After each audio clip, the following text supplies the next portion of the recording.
Welcome to episode 3 of Unzipping. Today we're joined by Latya, sneaker customizer, restorer and content creator. We're going to get straight into it. Tell me a little bit about how you managed to come across like the love for sneakers that you have and how you really got into that industry, I guess. I would say it started when I feel like I've just always had a love for sneakers, like most people. And I think it really like caught on when I started working at a sneaker store in Nottingham, and I had access to a lot of shoes, obviously, on discount. So nice. I think that's when it started. I think that's when I would say my collection started as well, because I was just collecting. Yeah, literally. How many sneakers do you have in your collection? I have no idea. Oh really? It's that many? You don't know? It's not even that many. It might be over 100, but I don't have them all at home. Yeah. I have most of them in storage, so I have. Really? Yeah. Oh my god, you've got I don't have that much space at home. That's a lot of sneakers to have, you know. Like surely you've forgotten like. Yeah, I can't remember what I've even got in there. So what was the first pair of sneakers that you ever designed, and are you artsy in that sense anyway? Like are you good at art and things like that? Yeah, I come from a really like creative family, so I always had that kind of influence growing up, and I'm the youngest out of 6 girls. Wow. Yeah, so I would be obviously easily influenced by them, and one of my older sisters, she drew a lot, so then I just started drawing, and then when I went to school I excelled in art, and in secondary school I wanted to do art, so from there I think it just, I don't know, it was either art or sport, and I decided to go for art. And then the first pair of shoes that I ever designed, if I can remember, it was a pair, because I already had a pair of old Air Forces, obviously. At this point, I think I was 15 or 16. Okay. I couldn't afford to go and buy a pair of new shoes that I've never customized. Like, I've never customized before. I didn't know what I was doing. So I basically just did like you've probably seen like a dripping swoosh. Okay, yeah. Like I just did that and then made an Instagram account, posted it on Instagram. And then from that, someone in America seen and ordered a pair off me. So then I actually did like a nice new pair. Wow. And how have you made this sort of passion project, I guess, from a 16-year-old into a full-time job?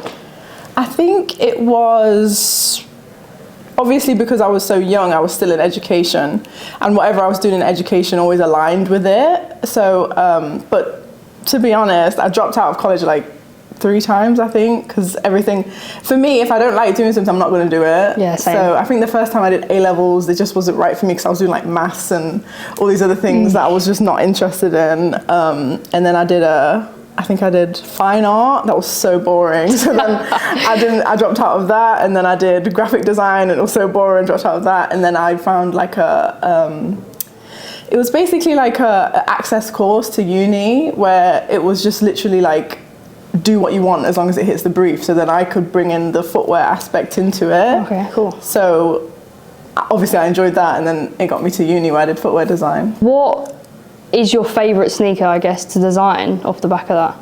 Honestly, it varies. If you ask me today, I might say one shoe, then tomorrow I might say a different shoe. Because if say I did like a pair of Air Force Ones today, I wouldn't want to do a pair of Air Force Ones tomorrow. Okay. I'd like to do something else. But obviously, triple white Air Force Ones are the easiest to do and the most durable, I'd say, because it's all leather. But apart from that, I don't have a favourite. I like to do different things because then it makes different, like it will basically broaden my portfolio the more things I do. If someone's like wants something I haven't done before, like a commission, I will be like, yeah, like I want to do it, because then there's something that maybe someone else might want it too, or want a kind of variation of it. Like my sisters, for their kids, I always do a custom for them for their birthday. Oh, so I'll do like, I think last year I did a pair of Arsenal Air Forces for Up the Gunners, actually Up the Gunners, for my, come on you Reds. Yeah, for my nephew. And then from that, I got so many different orders, like the Arsenal one, then someone was like, oh, can you do one inspired by this Arsenal kit instead? I was like, yeah. Someone was like, can you do Real Madrid? Can you do, how many of it? Liverpool, I think. Maybe there was another one, but I can't remember. But yeah.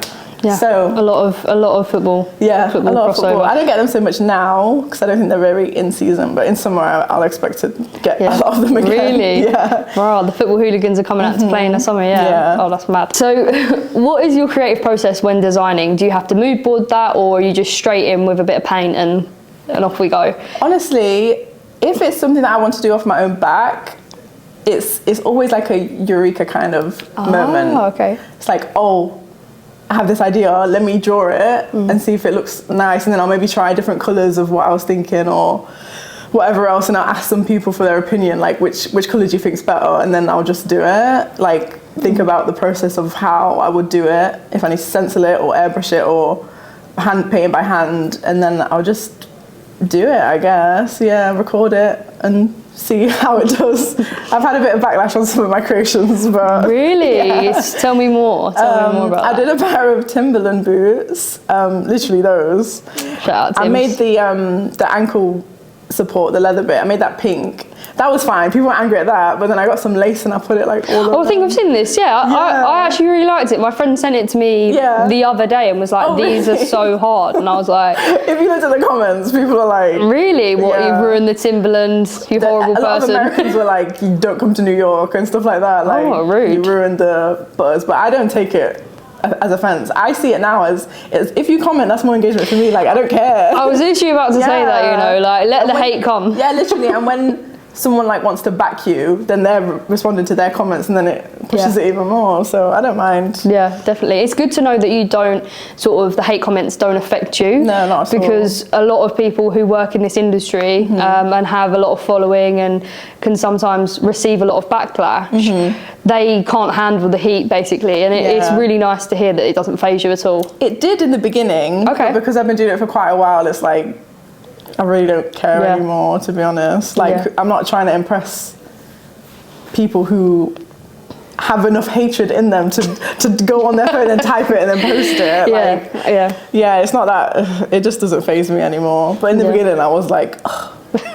But who would you say is the most like famous person, I guess, that you've created for, if you can disclose that? I think the most famous, I've done a few and it's hard to remember, but the most recent one I did is made a custom for Wizkid's kids. Shout out Wizkid, man. Yeah, and I had no idea. Oh, really? Because who was it that contacted me?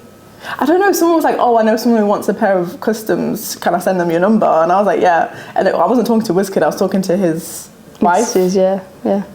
And I'm not very tapped in with Wizkid, so I don't know who his wife is. But yeah, I did a pair of like Cocomelon customs for both their sons for their birthday. Who else? I always forget his name, so I'm not a football fan. I think it's Fikayo he played for AC Milan. I don't know if he does anymore. Yeah, I have not got a clue. I mean, I am the biggest football hooligan that you'll ever meet, but only within the Premier League, unfortunately. Right. So yeah, I did some for him when I worked under another company. This Latya brand that you have, did it take you a long time to build that, or was it like it came thick and fast, basically?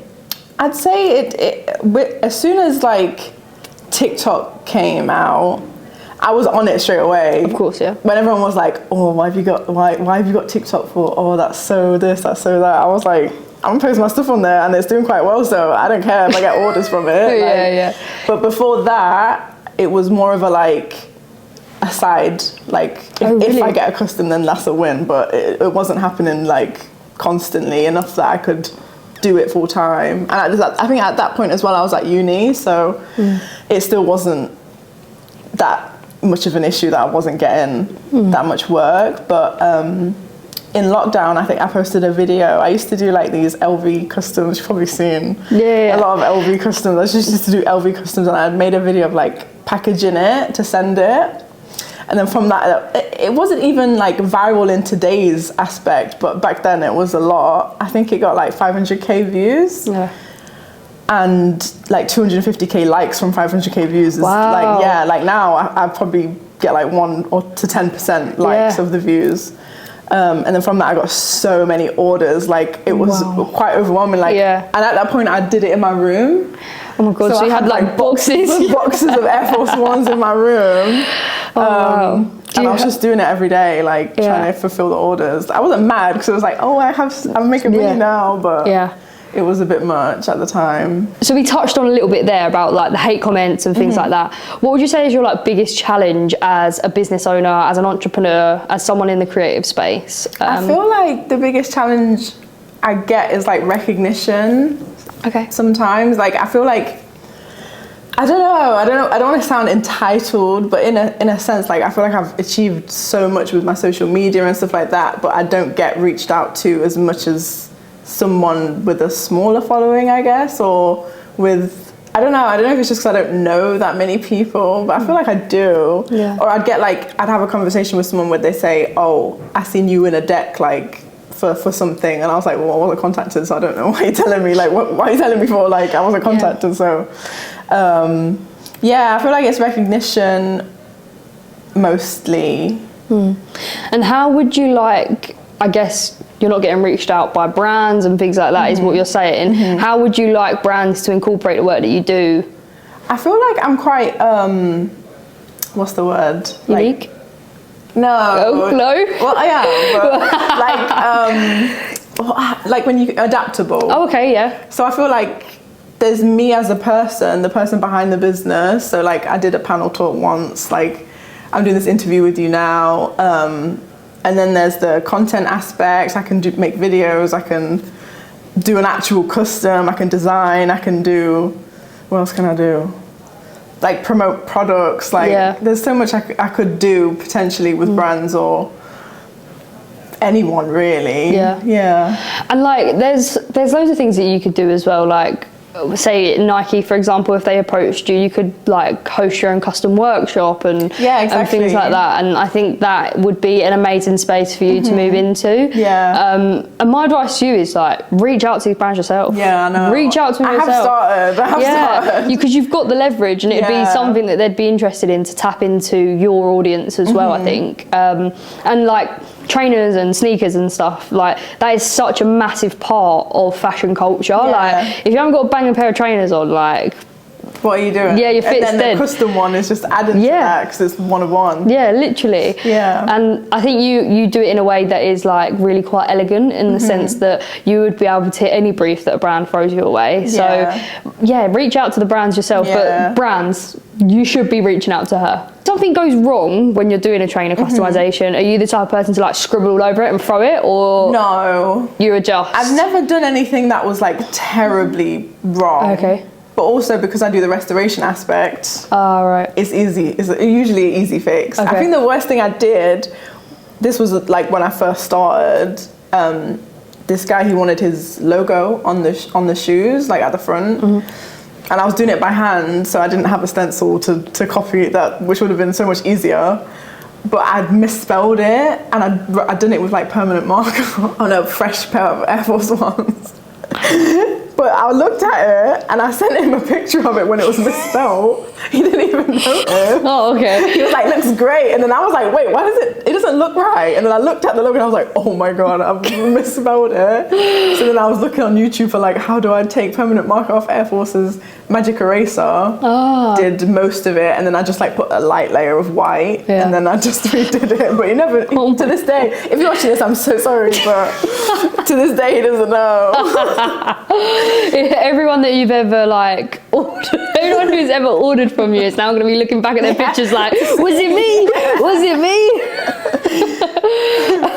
It was like 10 years ago. Wow, that's how long you've been doing this? 10 years? Since I was like 15, 16. Jesus Christ. I'm 25 now, so you've had a lot of time to master your art. Yeah. And I think that's another thing that people don't realise is that this doesn't happen overnight. No, it doesn't. Like you've been at this for 10 years, like you've earned where you're supposed to be. Thank you. So yeah, I think people need to take that into consideration when they're going to leave hate comments on your your pictures and your videos. I don't care. So in terms of like your social media and stuff, what would be your advice to a young Latya who sits there and is like, I really want to start this, but I'm scared? I would just say be consistent. Like, consistency is key. The more you post, the more people see your range. So it's like pictures, videos, everything. If you see the first video I ever made, you'd be like, what the? But at the time, people were like, oh, that's so cool, the process. Oh, okay. I think I was literally like just holding my phone and doing it. Shaking like, yeah, oh. it's so hard to hold a phone and paint precisely at the same time and then have it in shot. Yeah.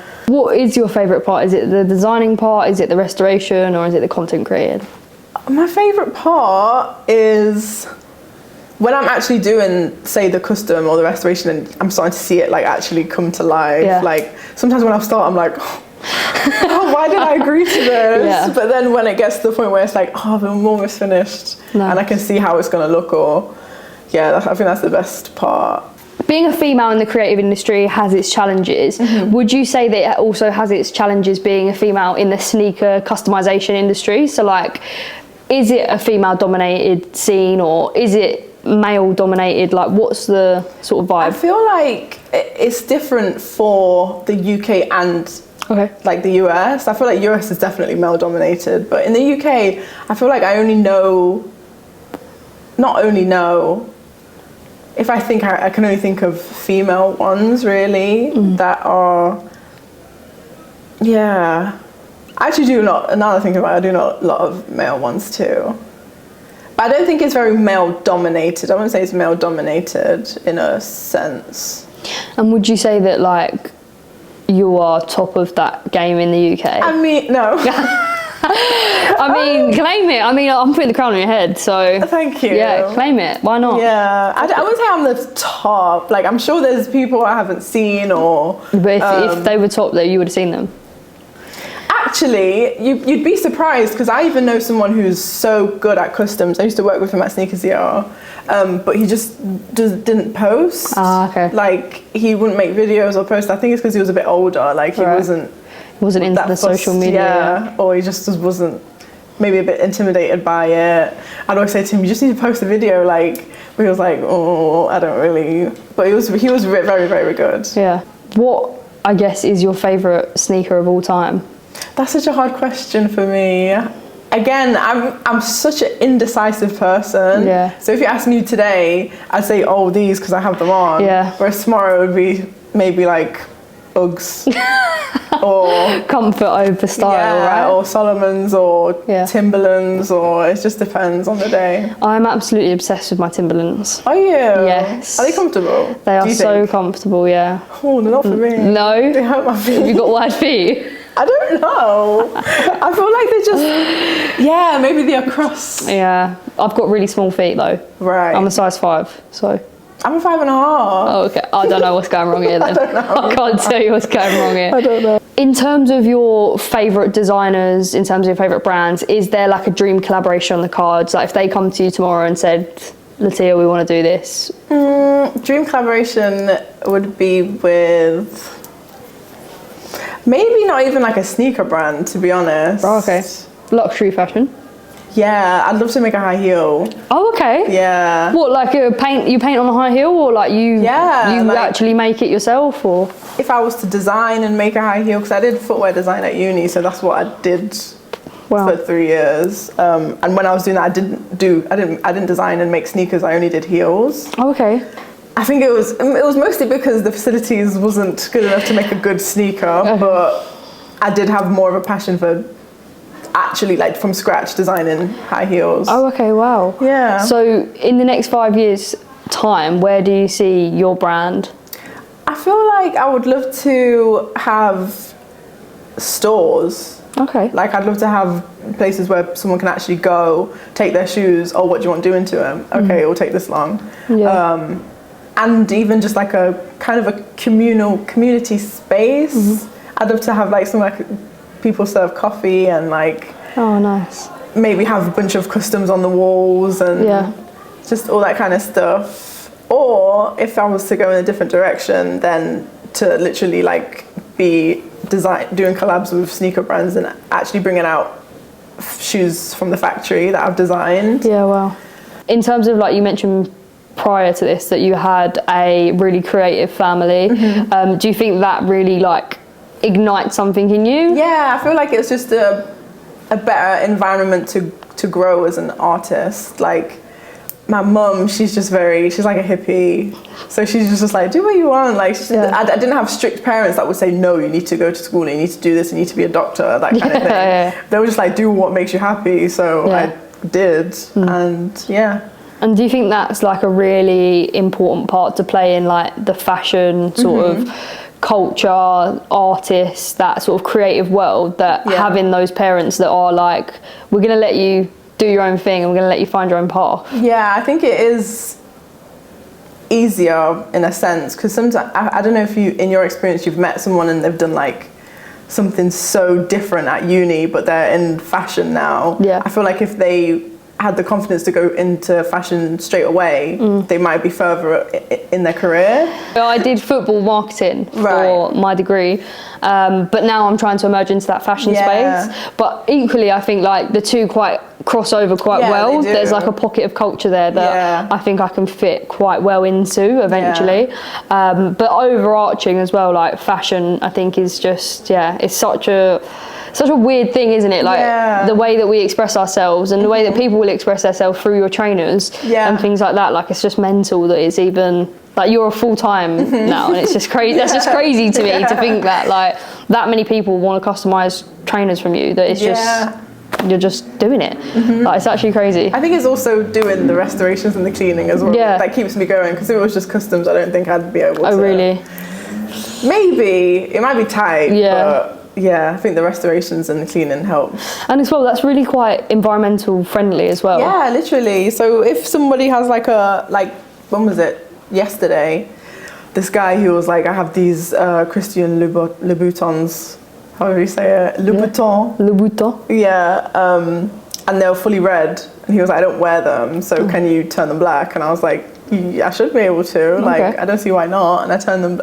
I'm not gonna lie, it was a job and a half, but I did it. And now he has shoes that he's gonna wear instead of just. I don't know what you would have done with them. Yeah, probably would have tried to sell them or something. Maybe sell them, or some people literally just throw them away after the like. Yeah, some people are just not the like, Louboutin. oh, can you fix them because I was gonna throw them away. Let's go back to when you started this. What's one thing that you wish you knew before starting this journey? I wish I knew that there was a lot of time wasters. That's one of the things that irks me so much. Like, if someone is like messaging me, like he's like longing out the whole conversation, I could be used to be doing something more productive. Yeah. And then they'd be like, oh, okay, I'll get back to you. Or, oh, okay. Like, it's fair enough if you need all the information, but I feel like a lot of people don't even have the intention to do it. They just want to ask the questions. Yeah. Or I feel like a lot of people want to start the business themselves, so they'll present themselves as a customer, just to see how much I'd charge, so that they can maybe see what they would charge. Weirdo behaviour though, that. Yeah. I'm gonna lie. A bit strange, but I have just gotten used to it now. Like, what can I do? I can't really do anything, to be honest. But also, like, you are, I think, I said it previously, but like starting the sort of community-driven aspects where you would potentially teach other people how to do it. Is that something that you really want to push for? Like, yeah, definitely. I was even like looking at bigger studios that I could start doing it like myself, even if it wasn't a brand that reached out to do it.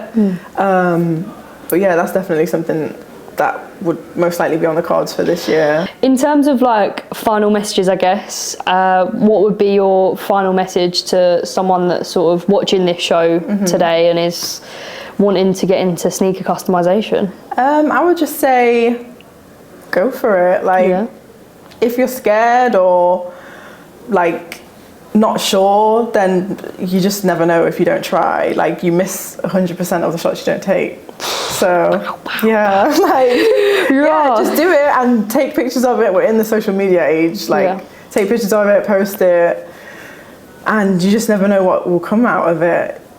And I think there's no excuses. Yeah, there's no excuses really. I think just start. Don't think about it. Just do it. Literally. If you don't do it, what my girl just said, it was a bang on. Yeah. I forgot what you said. You miss 100% of shots you don't take. Yeah, you miss 100% of shots you don't take. God's sake. Get a picture of me with the quote. Yeah, I am, and be as hold up a sign. All right? But look, thank you so much for joining me on the podcast. You've been an amazing guest, and I've loved having you on. Thank you for having me. This is Chobs20, and I'm gone.